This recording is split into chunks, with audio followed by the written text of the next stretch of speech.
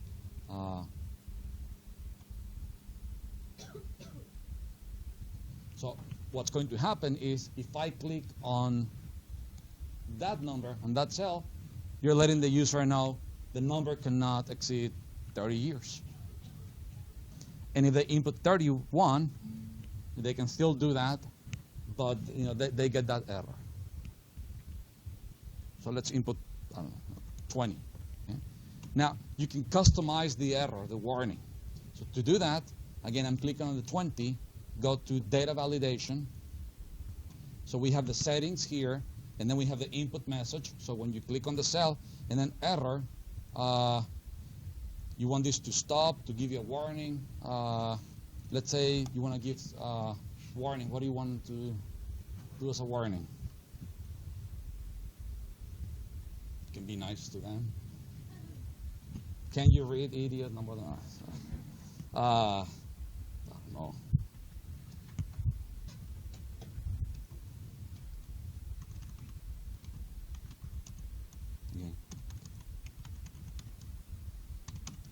Number can't exceed 30, so okay. So if I input 35, is the number can exceed 35? Continue, yes, no, cancel, and then you can control a lot of that in your Excel models. Continue, yes. So now if you let them do yes, then you can input the 35 because it's only a warning. If you don't want to let them continue, then you do stop right here. So if you input 35, it's giving you the option to do what?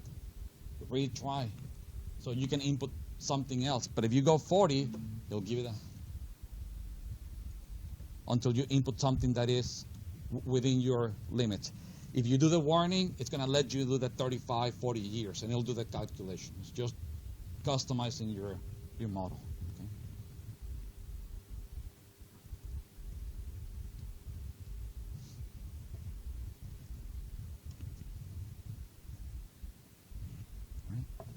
So, any questions here on the time value of monies, data validation? Okay. So let me go to this one. And let's do more calculations. So here I have some cash flows. Now, this one will be an example of what? An annuity. All the cash flows are the same. And this is what we call a mixed cash flow stream, because they're all different. Some of them might be equal, but they're not all equal. So I want you guys to do the following. Here's IY, 10%. So I want you to find the future value of all of these cash flows and the present value of all of those cash flows. How do you do that? How do you think?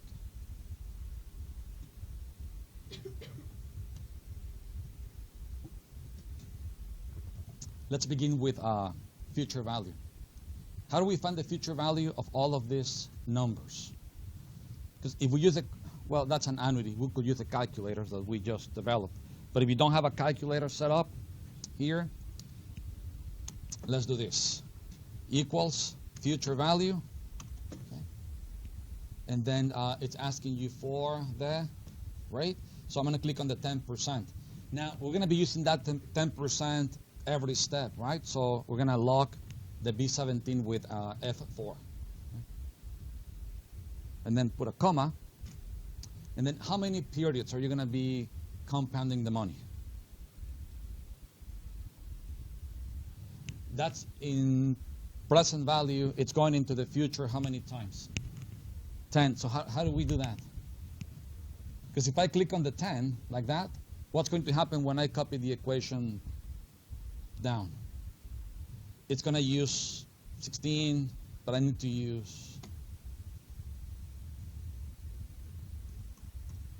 Okay, I'm going to do this. So click on the number 10, and I'm going to lock that one, and then do minus, and click on the 0.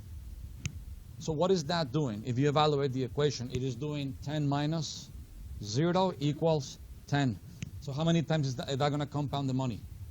10 times. When I copy the equation to the next one, in year 1, it's going to do what? 10 minus 1 equals 9. So it's going to compound the money 9 times. So that's one trick you can use when you're compounding money. So, and I don't log that one because I need to use 1 and then 2, etc. And then the payment, in this case, there's no payment. It's just a lump sum. It's one single amount. So I'll put 0. And then what is the present value? Is that I'm going to put the negative and click on that one. And then you can close the parentheses. Double click. And you have the future value of each one of those cash flows. How do you know if this is working? I look for numbers that I know. Once you can take your calculators and double check. But look at this one right here. It's already in present value, in future value. So what is the future value supposed to be equal to? Same number. And why is that happening? Because when I do A15, which is 10, minus A15 is going to be 0. So you're raising to the 0 power is 1. So you end up with the same number. And then how do we find the future value? Let's do this. Sum of all of those numbers. So if you follow this savings plan, you will end up with that much money, assuming annual compounding. How do we find the present value now of all of those cash flows? How will you do that? There's more than one way. I can think of 2 of them. How do you find the present value?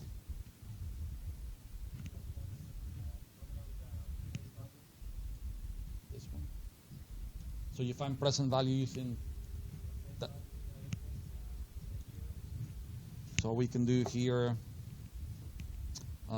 equals present value, right?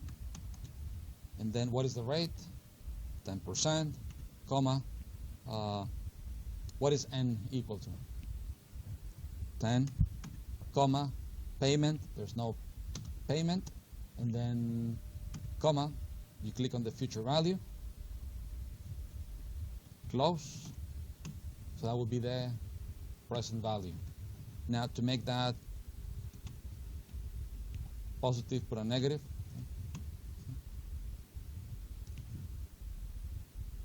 How else can we do the same thing? Let's find, so we can practice using the equation. Find the present value of each one of those cash flows right here, and then add them all up, and you're supposed to get what? 714. So give it a try.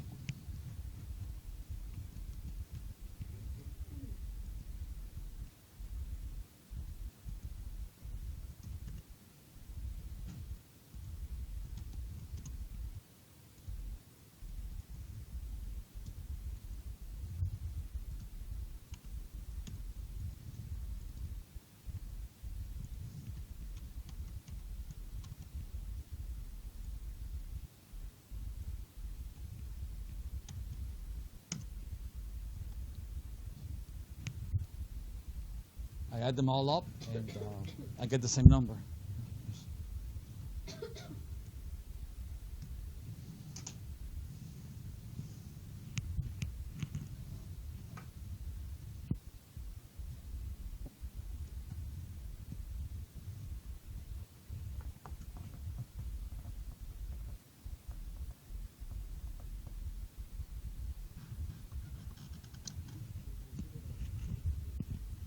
Which one?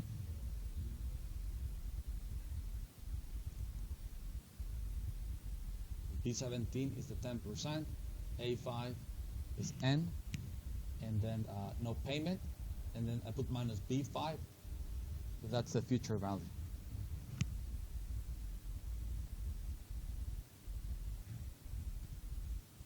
Now if you see, I did not do 10 minus 0. Because when you're bringing to present value, you're going to be discounting.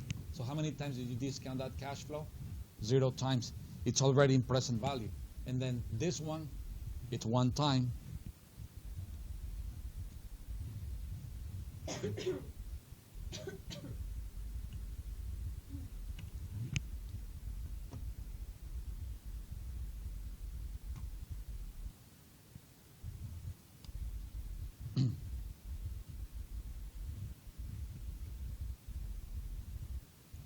So let's go to future values, and these are present values.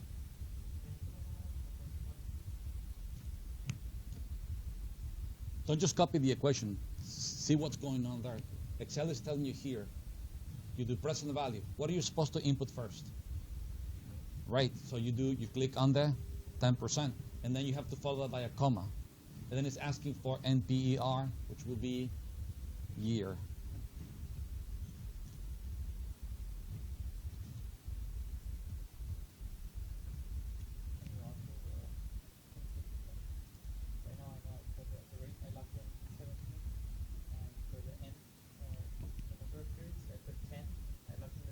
Uh-huh. And then for the payment, I left 0 future value. I plugged in the future value we got, and I got the same answer. Yeah, you can do that.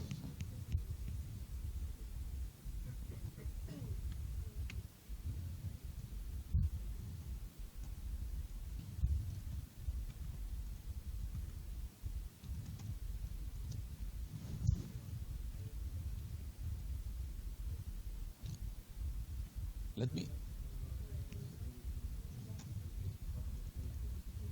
Well, yeah, because if I don't lock that, look what's going to happen. Let me unlock it. Just like that, B17. So if I copy the equation, a bunch of errors. Why? Since I didn't lock this one right here, instead of using the 10%, it's using the one below. And then in the next one, it's using this one. The next one is using this one. So you always want to use the 10%. So that's why sometimes some of the variables you need to lock because it's going to be used in every single step. Now, see if you can do this very, very quickly. This is the same thing, except that the cash flows are not the same. And I want to do the same thing. I want to find the future value and the present value. How do you do it? Same way? Different way? Same way or different way? Same way, right?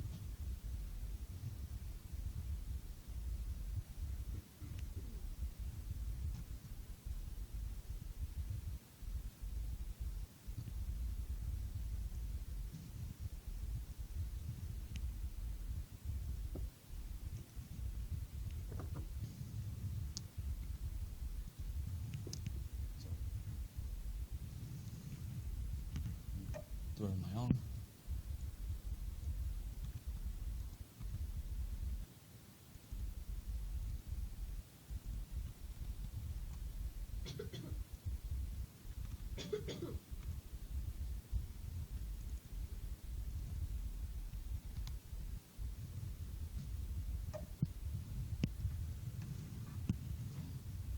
I'm done.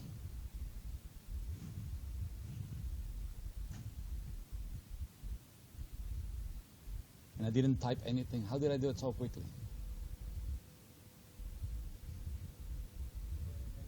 I copy and paste. Look, this is what I did. I highlight this, Control C, come here, Control V, boom, it's done. Why? Same structure, same columns, same headings, so you can copy and paste the equations. So you didn't have to type the whole thing again.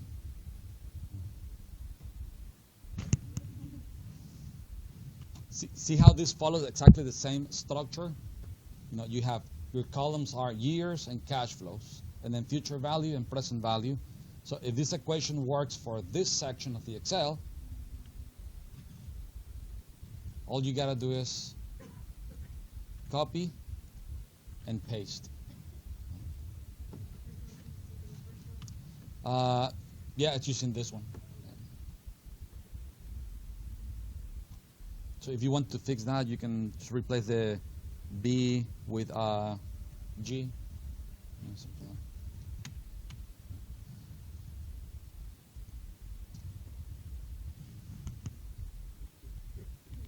okay.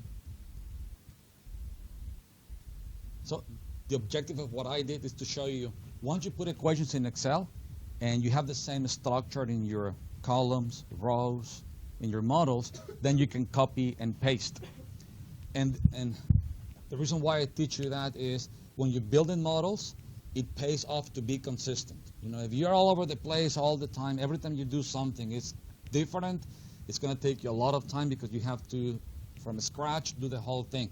But if you're consistent in your headings, in your columns, then you can copy and paste equations, and they're going to be duplicated, and it's going to work. Okay, like in this case.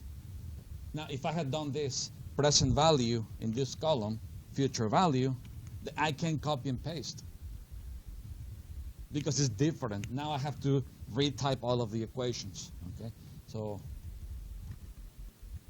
it pays off to be consistent and put notes and labels and all of that. Okay, so let's continue with time value of money. And today we're doing all of the basics. Then we're going to do leases and buys and mortgage loans, so like applications. But this also works for your corporate finance class. You have to do a lot of this valuation, so you can use these equations. Okay, so I have the following. In this case, the percent is 10% every single year. But now I have the following: 10 years, and you put in the bank $100 today, and 1 year later it pays 2.80 and 6.8%, 4.8%. So what will be the future value of that cash flow 100? How will you find the future value? Let me give you a couple minutes to think about it, and you can help each other. I want you guys to compound 100, 10 years, using those rates every year. And they're different. It's not 10% every single year. And let me do that.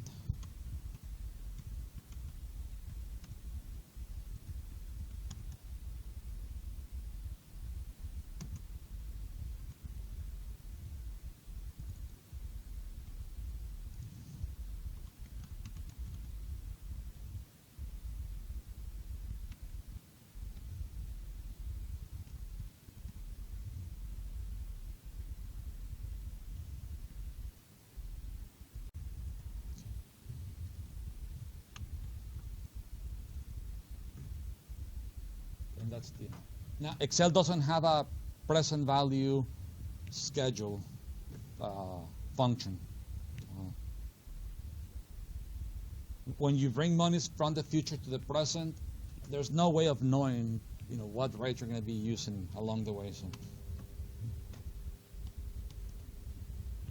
right?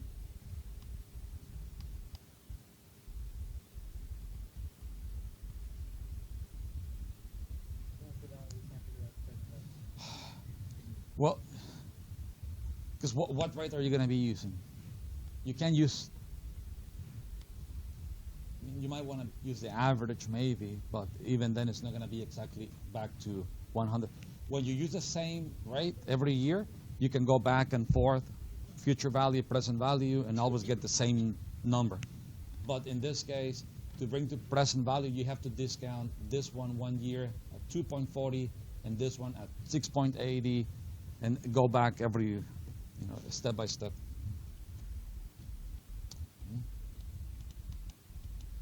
All right. Questions about this? Let's go back to the TVM calculator. I forgot to show you another command.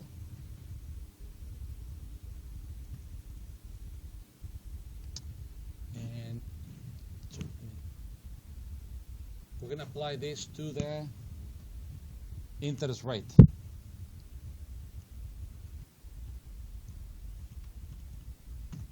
We're going to be calculating the EAR of the interest.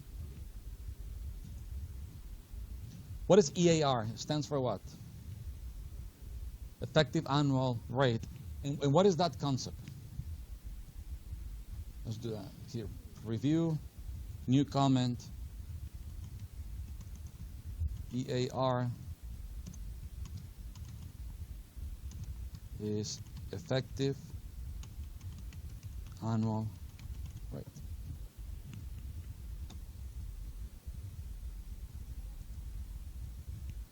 What is the effective annual rate of interest rate?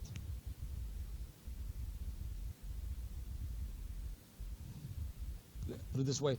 If you guys have a credit card with an APR 18%, you get a statement in the bank and says APR 18%. What does APR mean? Annual percentage rate. And it means what? How do they calculate that number? Let me do it here. So we have a credit card, as an example, and APR equals 18%.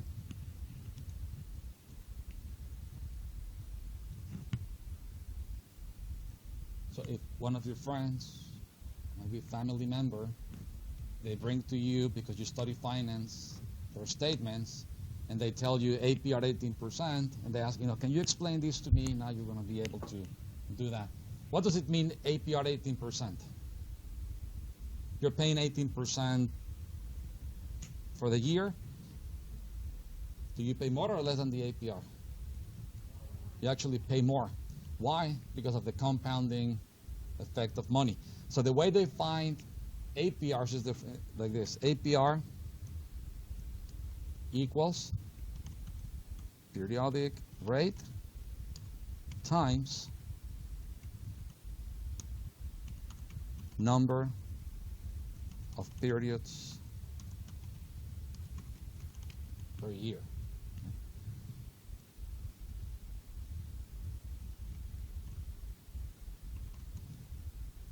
So let's do this example. If you have monthly payments, then monthly will be how many periods per year? It will be 12, right? And then, credit cards, the company, they're making money on a monthly basis because you guys pay monthly. So they find out how much money do we want to make on a monthly basis. So let's say a periodic rate. So it will be the monthly. So let me call this one months or periods. So 12, and then periodic. I don't want to make it too wide, so put it like this. Rate. It's 1.5%. Okay? So that equals 12 times the 1.5. You get an APR of how much? 18%. So that's how they calculate the number. They know they want to be making 1.5% off of your money, and then multiply that by 12, and then they report the 18% APR. But that's not what you pay. You actually pay more money because the money is compounding. Because when you have a credit card balance, first month you pay 1.5% on the balance. The following month you pay 1.5% on what? On the balance plus on any interest that you accumulated in the previous month, and then that happens for the whole year. So that's what the EAR is. It's going to give you the effective annual rate, how much do you actually pay for something. And so let's calculate it right here. EAR. And in Excel, the equation is effect for effective. And then you open the parentheses. And then it's asking you for the nominal rate. That's the APR. So I'm going to click on the 18%. And then click on the comma. And NPERY, what do you think that stands for? Number of periods per year. Okay? So you click on the 12.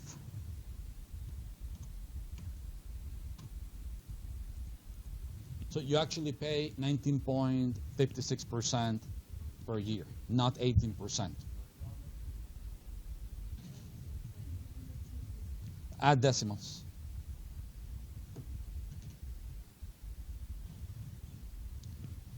And you might say, 1.56 difference. Do I really have to know that?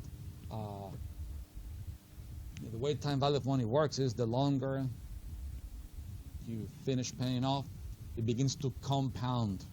Okay? And for a credit card company, when they have millions of credit card users, a 1.5 difference on all of those people, it makes a huge difference. So it does matter. Okay? So let's calculate the EAR for this loan.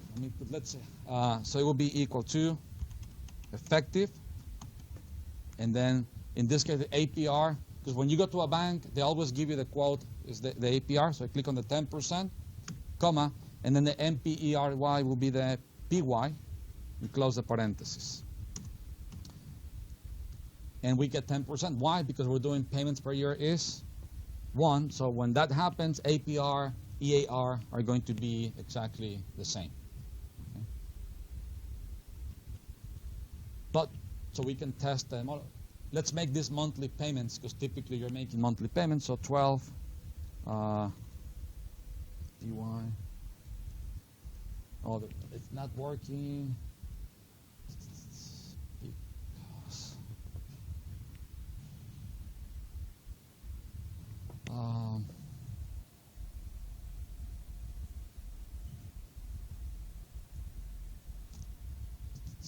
Why is it not working? Oh, you know what we forgot to do here? That's 1%. It's not 10%. Why? What do we have to do to that equation to make it work? So that it's equal to 10%. You have to multiply by what? By the PY. Yeah. We didn't do that in the equation. The following happens when you do time value of money in a calculator like this one. If you have a PY option and you calculate the rate, it'll give you the periodic rate. So if you want to express this on annual terms, then you have to multiply by the number of periods.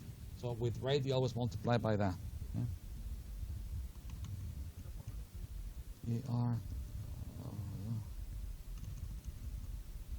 This one, multiply by the L7.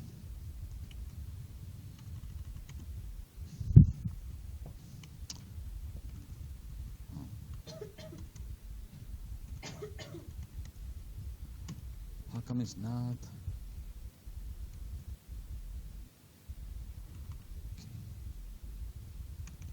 Okay, we're gonna have to modify the model.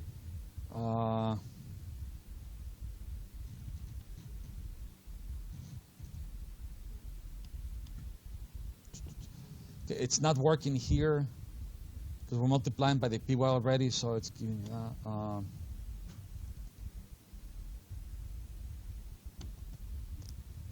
It's using that in the calculation. Yeah, doesn't work here. I'm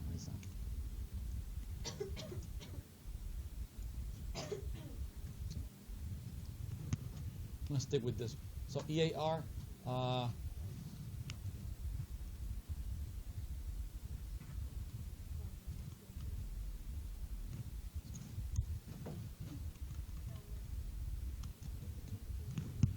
And then Excel also can go from effective to APR. And the APR function, the name is nominal. So in this, it's asking for the effective, which will be the 9.56, comma. So you get the 18%.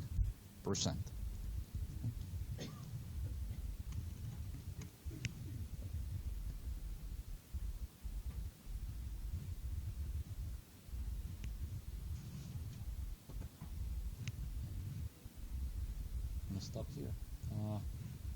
What is in Texas? What is the highest APR credit cards can charge? You know, I believe it's about around 24%. So you're paying effectively 26.82% if you have a 24% APR credit card. Real expensive.